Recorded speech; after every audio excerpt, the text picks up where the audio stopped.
Police spokesperson Brigadier Vish Naidoo says so far police are satisfied with people's compliance since lockdown was shifted back to level 3.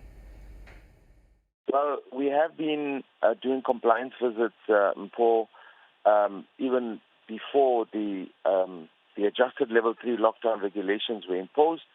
And of course, we found that by far the greater majority of people have been very compliant. Even last night, although we have arrested people throughout the country, when you're dealing with over 57 million people, there's likely to be some who would still choose to transgress. And we have arrested people, like you have just rightfully said, in Gauteng. More than 100 people have been arrested for transgressing, for breaking the disaster management regulations or contravening the disaster management regulations. And that has happened. But we are quite satisfied with the work that the authorities have done, both the SAPS as well as the Metro Police, the traffic departments, or should I say the local authorities, in trying to manage the situation and contain, the people in terms of adhering to the restrictions that were imposed in terms of the disaster management regulations. Well, Naidoo adds that even businesses have been towing the line with, of course, a few exceptions. Well, I think what we could see from the time the president made the pronouncement that people were generally adhering, as like before, the wearing of a mask was not mandatory, it was not compulsory.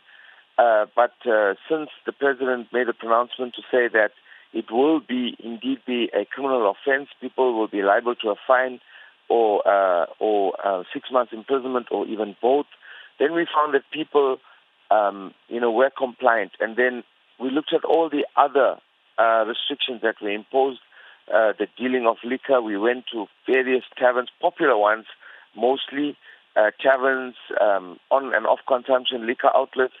We haven't found anybody actually dealing. There were one or two of them, that were sporadic incidents that were not complying, and we imposed the necessary penalties that we were supposed to on them.